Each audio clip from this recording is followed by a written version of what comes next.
Well, welcome back, everybody. If you're new, this is our eighth podcast, our eighth bit of information. I'd love to do a recap at this point, but there's so much more to cover. Depending on your time of year and your circumstances, most people at this point are looking at their yards and looking at potentially their flower bushes, their shrubs, and their gardens potentially. And they're thinking bugs. They're thinking problem children. So many people want to instantly point at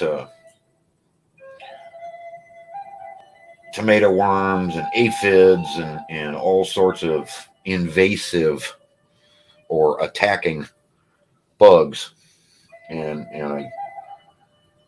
I can't draw people's attention more so to Mother Nature in this situation instantly when they tell me, hey, I've got these problems in my yard and I got all these bugs, and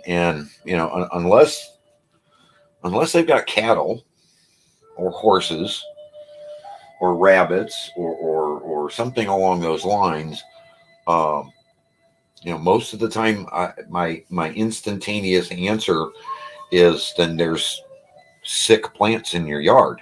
Something's going on, that Mother Nature's moving in these invasive bugs, and they're causing you problems. And them. You see the leaves being eaten, or when you're out there with the lawnmower, you're stirring these things up in the yard. Now, we talked a little bit about soap and washing your yard in Dawn. One of the things that this will do, because Dawn soap does a whole lot of things. And you don't want the antimicrobial, please. Make sure you avoid that for many, many reasons, including you don't want antimicrobials on your skin. There are microbes living on your skin that are healthy. But when it comes to your yard, now, as you read through the guide, you're going to see where I talk about lemon scented. Well, citric scented. Any of the citric scented Dawn dish soaps are going to be highly valued in this aspect, because a lot of bugs, ants and what have you, do not like citrus, because they're instantly thinking acid. So they're on the run from citrus. So if you happen to have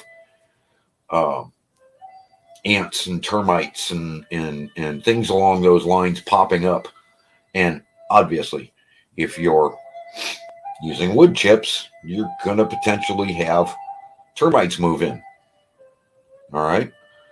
One of the reasons I kind of avoid having that around the house is mulch, because of the termites.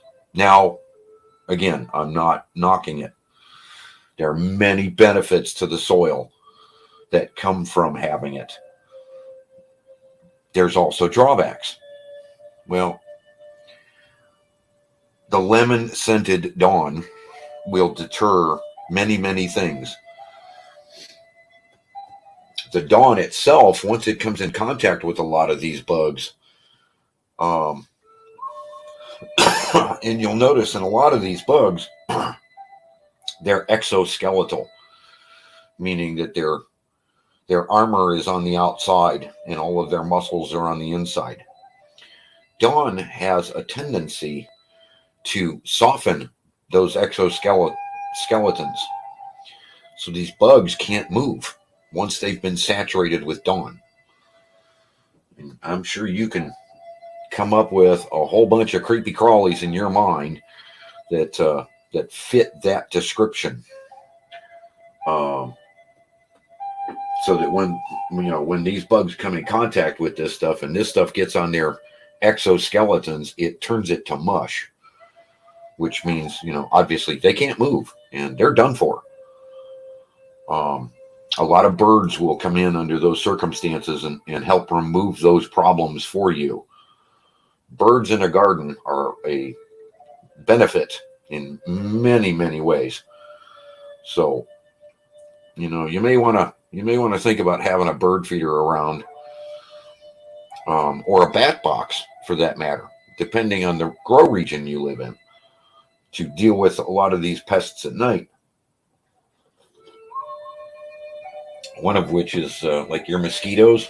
I know everybody's going to want that one, and it's actually quite simple. It's a simple trick, but one of the ones I wanted to go over and point out before I give you that tidbit, because the one for mosquitoes is not in the book. Again, I had to eliminate a lot because it was such a big book, such a huge guide. That we had to get it down to something feasible. And roughly page 58, give or take. There's instructions to make a bug repellent. Now, it doesn't do anything to the bugs, but it repels them. It changes the flavor of some of these plants, that will deter a lot of these other creepy crawlies that may not be affected by soap and may not be deterred by citric acids, or lemon scented Dawn, what have you. And that's nicotine. Now, I know you're going to sit back and go, now, wait a minute. No, I'm not. No. We're talking about the old grandpa style mail pouch type of chewing tobacco, leaf tobacco. You wanna kind of go and get a pack of this and some old ladies' stockings. Wash them. Don't. And it doesn't have. I mean, it can be new. It doesn't. Just hear me out. It's like a legging. It's not a full body stocking type of nylon. It's it's just a filter. Okay, we're making a tea bag. You go into this mail pouch or what have you. That's just one that comes to mind. Obviously, you don't want any of these doctored up ones with all these fancy flavors and what have you. You want just the basic chewing tobacco, full leaf tobacco. And you're going to go in and you're going to get, just 3 fingers worth. I don't even know what you would call a measurement on that. 5 or 6 leaves maybe. That may even be excessive. But you put that in this nylon stocking and you tie it off. And you throw that in a gallon bucket on your stovetop of boiling water. Turn it off. You want that thing to steep all day. And you've just given yourself a full gallon, maybe a bit less now that it has steeped for a while and turned into a tobacco tea. You now have something you can put in a mister bottle and go out and spray your bushes and your trees and your plants with, and change the flavors. Drive these bugs off. Areas where you're in your lawn walking along and all of a sudden you stir all this mess up. There could be something going on in that area. Not necessarily. It could be just, dog droppings or something that you missed, or raccoons got in overnight and came into your yard, and any number of things could be there. So don't necessarily instantly start looking for a problem, but you can go over there and generally mist your grass, any leaves for that matter, and deter this invasion and get these things gone out of your yard. Because we don't want to attack the plants. We want to just change the flavor. We don't want to attack the plants. We want to break down the exoskeletons.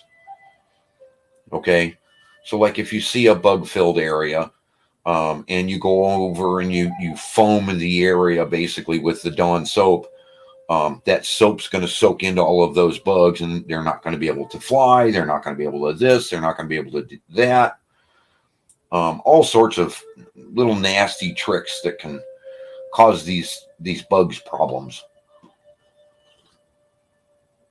Now, I know a lot of people will talk about, well, yeah, but you can use Diatomaceous Earth. Well, you're going to harm part of the food web doing that. And it's a potential. I'm not saying it's an absolute. It's a potential that you could be hurting worms and some of these other things that we want in the soil in excess. And there's a way to bring them in. But you want these things in excess working throughout your yard. So Diatomaceous Earth is not one of the winning cofactors, in my opinion. Now to get to the mosquitoes, our friends, the mosquitoes. Now, I'm no proponent of plastics being around, and I'm not a great fan of 2-liter bottles of pop. But there's reasons. There's things that pop up and family parties and what have you, and so there's cause. You'll find ways to get these things. 2-liter bottles is one of the great things to have around for storage of many things, such as your tobacco tea. You can store tobacco tea on a shelf in the garage and not have to worry about it until winter. And then it's just a matter of, opening the cap so that the ice can expand and contract, and it'll still be good the following year.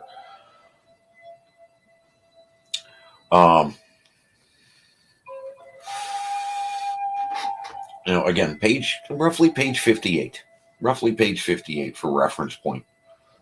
But this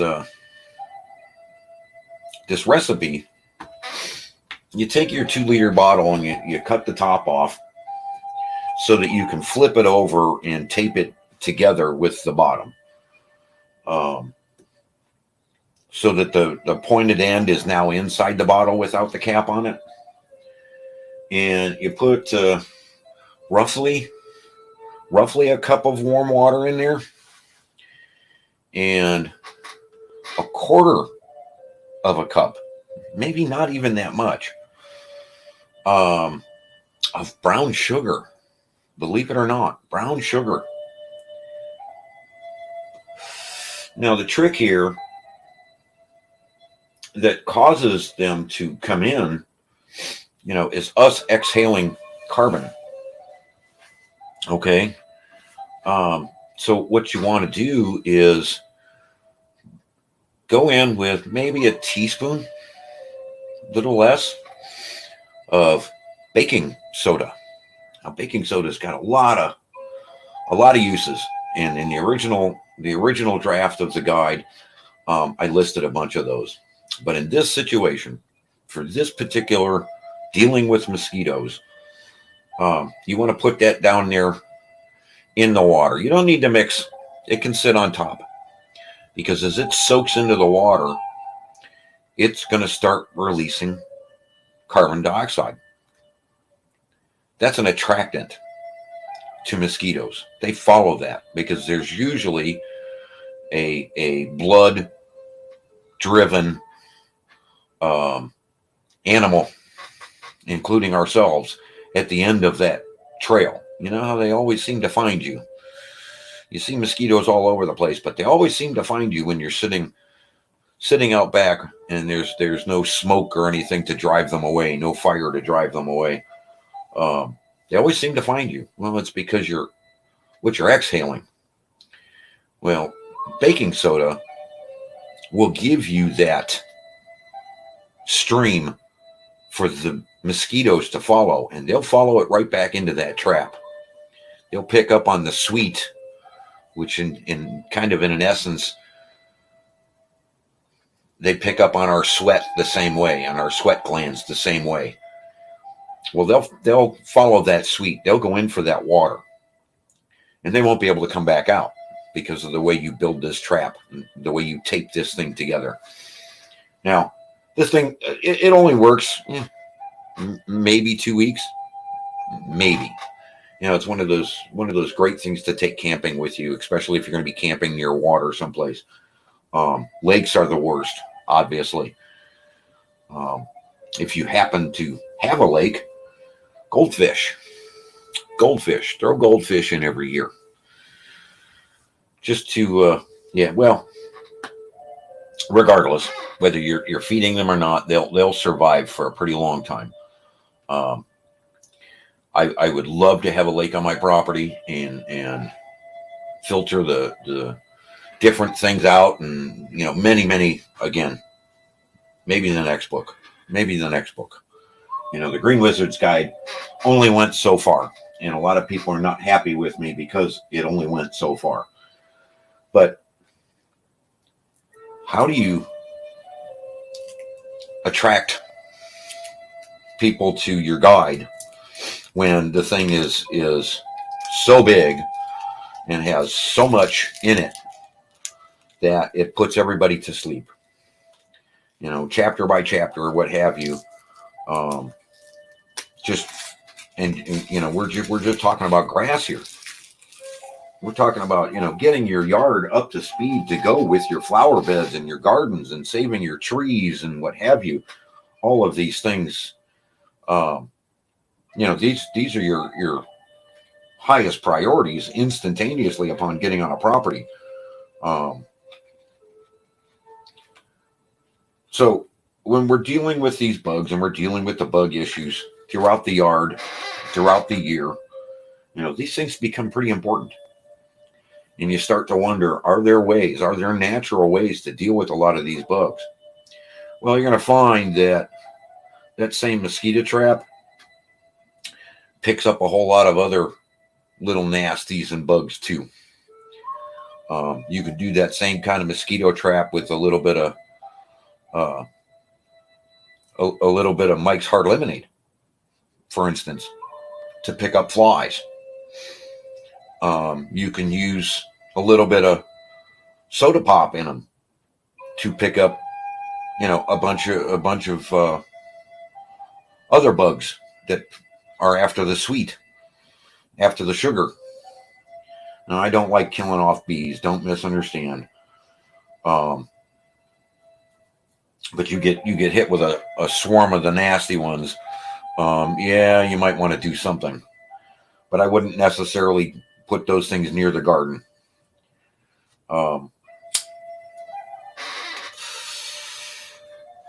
But in general,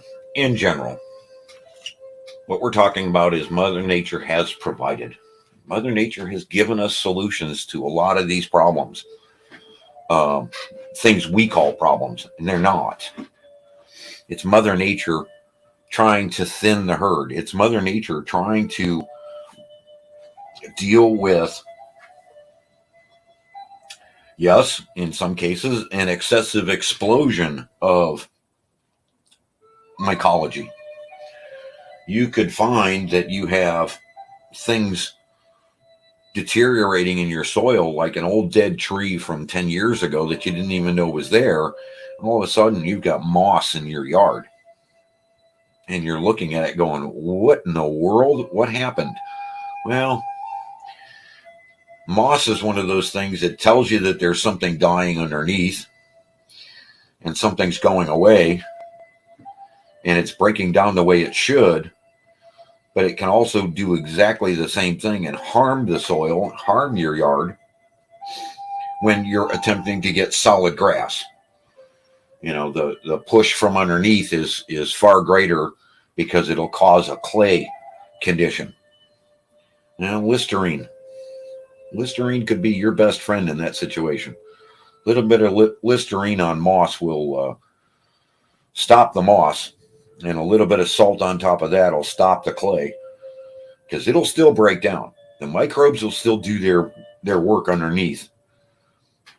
I know Listerine is an I understand, but you're dealing with one small area, one tiny little spot that you can deal with appropriately and stop that clay problem. Every one of these little tricks, I've learned over the years, and they will definitely turn your yard around. Now, obviously, every week we get together. I'm assuming that you're keeping up with your watering, and you're cutting at least once a week to increase the root growth.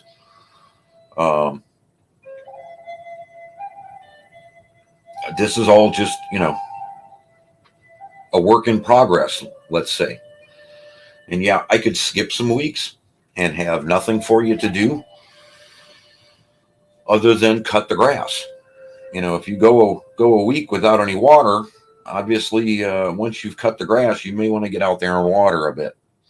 And it never hurts to put some more sweetener in the soil. It never hurts to toss a handful of that salt in the same container and get that sprayed across the yard and let that do its thing.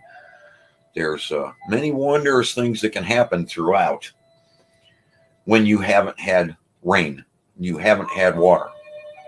Now, obviously, if you're starting a new yard, you kind of want to start it. You want to start the work more so in March. That's kind of when the landscapers in my region start putting down fertilizers and start putting down different treatments to go different directions. Because they're going to utilize potentially all the rainfall in April.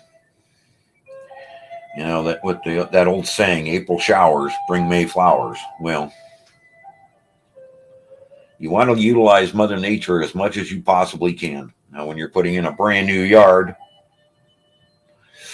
and you got rain called for, you want to make sure that your cover is down so that things don't wash out, things don't wash away, because you're brand new seed, But if you've already got it popping and it's already growing and you're still on your day-to-day, obviously, depending on how much rain you get, you may get a day off. You don't necessarily need to be sweetening the soil every single day. Please understand that. Because we're talking about all brand new growth here. If we're talking about a brand new yard. So that pretty much covers me for today. I hope you guys have all got your copy of the Green Wizard's Guide and you're following along as we go and you're starting to piece this together. Yes, this could be a much greater book. Much, much greater book. And I'm sure that you've got questions and I'm sure you're looking at this going, well, I wish I had. Well, maybe in the next book. Maybe we'll cover more so in the next book and go a completely different direction. That can also be utilized in the yard. But this podcast is dedicated more so towards your yard, not so much your flower bed, not so much your garden. But you have to understand they all work together. That if you treat one differently than you treat the other, there's going to be adverse effects. It's been tested on many, many farms, many different ways. And spraying a pest control or a chemical, a few acres away can be felt or measured a few acres away. And the scientists and the college professors and what have you have figured out ways to measure this stuff. And, the plants immediately start reacting to these things being added. And it's not a good thing. When you're applying Mother Nature doesn't respond. The plants don't respond. The plants allow it. So get your hands on a copy of the Green Wizard's Guide if you don't have it already. I do greatly appreciate you coming in and spending another day with me. I kind of want to cut this off at this point, as much as other things are coming to mind, like, an aspirin in your sprinkling can work wonders in your garden and work wonders for your flowers. Yeah, we're just going to cut this at this point and head a different direction and get on with our Saturday. So I hope your day is good. I hope your cut is low, and I hope your grass is strong. I appreciate you stopping in. Let's start improving the world 1 yard at a time, starting with yours. You have a wonderful day. We'll talk to you next week.